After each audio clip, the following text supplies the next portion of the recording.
Hello ವೀಕ್ಷಕರೇ, ಎಲ್ಲರಿಗೂ ನಮಸ್ಕಾರ. ಭಾರತಿ ಕಿಚನ್ ಗೆ ಸ್ವಾಗತ. ನಾನು ಇವತ್ತು ಅವರೆಕಾಳು ಮಿಕ್ಸರ್ ಮಾಡೋದನ್ನ ತೋರಿಸ್ತಾ ಇದ್ದೀನಿ. ಇದನ್ನ ಈವ್ನಿಂಗ್ ಸ್ನಾಕ್ಸ್ ಆಗಿನೂ ಮತ್ತು ಸೈಡ್ ಡಿಶ್ ಆಗಿನೂ ಉಪಯೋಗಿಸಬಹುದು. ಈಗ ಇದನ್ನ ಮಾಡೋದು ಹೇಗೆ ಅಂತ ನೋಡೋಣ ಬನ್ನಿ. ನಾನಿವತ್ತು ಅವರೆಕಾಳು ಮಿಕ್ಸರ್ ಮಾಡೋದಕ್ಕೆ ಅವರೆಕಾಳನ್ನ ಬಿಡಿಸಿ ಅದಕ್ಕೆ ಕಾಳು ಮುಳುಗುವಷ್ಟು ನೀರು ಹಾಕಿ ಒಂದು ದಿನ ನೆನೆಸಿಟ್ಟಿದ್ದೆ. ಈಗ ಕಾಳನ್ನ ಈ ತರ ಪ್ರೆಸ್ ಮಾಡಿ ಇದ್ರ ಮೇಲಿರೋ ಸಿಪ್ಪೆನೆಲ್ಲ ತೆಕ್ಕೋಬೇಕು. ಅವರೆಕಾಳು ಮೇಲಿನ ಸಿಪ್ಪೆನೆಲ್ಲ ತೆಗೆದು ನಾನೊಂದು ಪ್ಲೇಟಿಗೆ ಹಾಕೊಂಡಿದ್ದೀನಿ. ಇದರಲ್ಲಿ ಸ್ವಲ್ಪ ನೀರಿನ ಅಂಶ ಇದೆ. ಅದಕ್ಕೆ ಕಾಳನ್ನ ಒಂದು ಕಾಟನ್ ಬಟ್ಟೆ ಮೇಲೆ ಹಾಕಿ 10 ನಿಮಿಷ ಆರೋದಕ್ಕೆ ಬಿಡಬೇಕು. ಈಗ 10 ನಿಮಿಷ ಆಗಿದೆ. ಇದರಲ್ಲಿರೋ ನೀರಿನ ಅಂಶ ಎಲ್ಲ ಆರಿದೆ. ಆರೋದಕ್ಕೆ ಹಾಕಿರೋ ಕಾಳೆ ಬೇರೆ, ಅಲ್ಲಿರೋ ಕಾಳೆ ಬೇರೆ ಅನ್ಕೋಬೇಡಿ. ಈ ವಿಡಿಯೋ ಡಿಲೀಟ್ ಆಗಿತ್ತು, ಹಾಗಾಗಿ ವಿಡಿಯೋನ ಇನ್ನೊಂದ್ಸಲ ಮಾಡಿರೋದ್ರಿಂದ ಕಾಳ್ದು ಕಲರ್ ಚೇಂಜ್ ಆಗಿದೆ. ಈಗ ಇದಿಷ್ಟನ್ನು ಒಂದು ಕಪ್ಗೆ ಹಾಕೋತಾ ಇದ್ದೀನಿ. ಈಗ ಇದನ್ನ ಎಣ್ಣೆಯಲ್ಲಿ ಡೀಪ್ ಫ್ರೈ ಮಾಡಬೇಕು. ಫ್ರೈ ಮಾಡೋದಕ್ಕೆ ಸುಮಾರು ಅರ್ಧ ಲೀಟರ್ ಎಣ್ಣೆ ಮೊದಲೇ ಕಾಯಕ್ಕೆ ಇಟ್ಕೊಂಡಿದ್ದೆ. ಈಗ ಇದಕ್ಕೆ 2 ಕಾಳು ಹಾಕಿ ಎಣ್ಣೆ ಕಾದಿದೆ ಅಂತ ನೋಡೋಣ. ಕಾಳು ಎಣ್ಣೆಗೆ ಹಾಕಿದಾಗ ಈ ತರ ಮೇಲ್ ಬಂದ್ರೆ ಎಣ್ಣೆ ಕಾದಿದೆ ಅಂತ.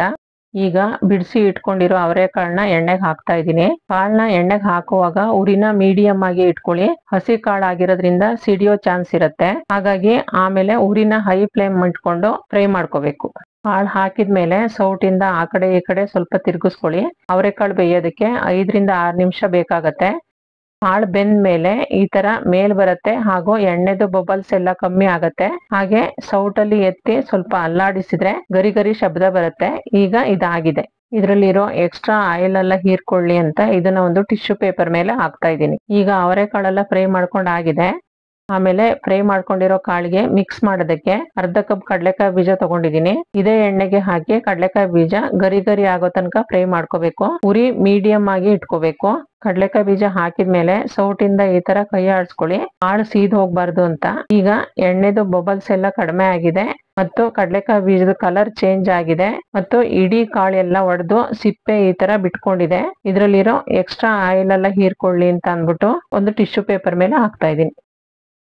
ಆಮೇಲೆ ಇದೇ ಎಣ್ಣೆಗೆ ಅರ್ಧ ಕಪ್ ಹುರಿಗಡ್ಲೆ ಹಾಕ್ತಾ ಇದ್ದೀನಿ. ಇದನ್ನ 2 ನಿಮಿಷ ಫ್ರೈ ಮಾಡ್ಕೊಂಡ್ರೆ ಸಾಕು. ಈ ವಿಡಿಯೋ ನೋಡ್ತಾ ಇರೋರು ನೀವೇನಾದ್ರೂ ನಮ್ಮ ಚಾನಲ್ಗೆ ಹೊಸಬರಾಗಿದ್ರೆ ಲೈಕ್ ಮಾಡಿ, ಸಬ್ಸ್ಕ್ರೈಬ್ ಮಾಡಿ, ಬೆಲ್ ಐಕಾನ್ ಪ್ರೆಸ್ ಮಾಡೋದನ್ನ ಮರಿಬೇಡಿ. ಈಗ ಇದಾಗಿದೆ. ಇಷ್ಟಾದ್ರೆ ಸಾಕು. ಕಡಲೆಕಾಯಿ ಬೀಜ ಹಾಕಿರೋ ಪ್ಲೇಟಿಗೆ ಇದನ್ನು ಹಾಕ್ತಾ ಇದ್ದೀನಿ. ಹಾಗೆ ಅರ್ಧ ಹೋಳು ಒಣಕೊಬ್ಬರಿ ತಗೊಂಡು ಈ ತರ ತೆಳುವಾಗಿ ಹೆಚ್ಚಿಟ್ಕೊಂಡಿದ್ದೆ. ಇದನ್ನ ಎಣ್ಣೆಗೆ ಹಾಕಿದ್ಮೇಲೆ ಸೌಟಿಂದ ಸ್ವಲ್ಪ ಆ ಕಡೆ ಈ ಕಡೆ ತಿರುಗಿಸ್ಕೊಂಡು ಹೊಂಬಣ್ಣ ಬರೋ ತನಕ ಫ್ರೈ ಮಾಡ್ಕೋಬೇಕು. ಈಗ ಇದಾಗಿದೆ. ಈ ಕಲರ್ ಬಂದ್ರೆ ಸಾಕು.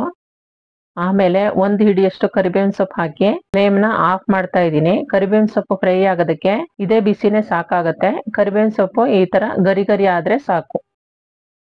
ಈಗ ಹುರಿದಿರೋ ಪದಾರ್ಥನೆಲ್ಲ ಮಿಕ್ಸ್ ಮಾಡೋದಕ್ಕೆ ಒಂದು ಬೌಲ್ ಇಟ್ಕೊಂಡಿದ್ದೀನಿ. ಇದಕ್ಕೆ ಮೊದಲು ಫ್ರೈ ಮಾಡಿರೋ ಅವರೆಕಾಳನ್ನ ಹಾಕ್ತಾ ಇದ್ದೀನಿ. ಹಾಗೆ ಫ್ರೈ ಮಾಡ್ಕೊಂಡಿರೋ ಕಡಲೆಕಾಯಿ ಬೀಜ, ಹುರಿಗಡ್ಲೆ ಮತ್ತು ಕೊಬ್ಬರಿನೂ ಜೊತೆಗೆ ಹಾಕ್ತಾ ಇದ್ದೀನಿ. ಹಾಗೆ ಫ್ರೈ ಮಾಡಿರೋ ಕರಿಬೇವಿನ ಸೊಪ್ಪನ್ನು ಹಾಕ್ತಾ ಇದ್ದೀನಿ. ಆಮೇಲೆ ರುಚಿಗೆ ತಕ್ಕಷ್ಟು ಉಪ್ಪು ಹಾಗೂ ಅರ್ಧ ಚಮಚ ಇಂಗು ಮತ್ತು 3/4 ಚಮಚ ಅಚ್ಕಾರದ ಪುಡಿ ಹಾಕ್ತಾ ಇದ್ದೀನಿ. ಈಗ ಇದನ್ನ ಒಂದು ಚಮಚ ತಗೊಂಡು ಚೆನ್ನಾಗಿ ಮಿಕ್ಸ್ ಮಾಡಿ ಮತ್ತು ಕರಿಬೇವಿನ ಸೊಪ್ಪೆಲ್ಲ ಪುಡಿ ಆಗ್ಬೇಕು ಅಂತ ಅಂದ್ರೆ ಕೈಯಲ್ಲಿ ಈ ತರ ಇನ್ನೊಂದ್ಸಲ ಚೆನ್ನಾಗಿ ಮಿಕ್ಸ್ ಮಾಡಿ. ಈಗ ಗರಿ ಗರಿಯಾದ ಅವರೆಕಾಳು ಮಿಕ್ಸ್ಚರ್ ರೆಡಿ ಆಗಿದೆ. ನೀವು ಒಂದ್ಸಲ ಈ ತರ ಮಾಡಿ ನೋಡಿ. ಈ ವಿಡಿಯೋ ನೋಡಿದ್ದಕ್ಕಾಗಿ ಧನ್ಯವಾದಗಳು.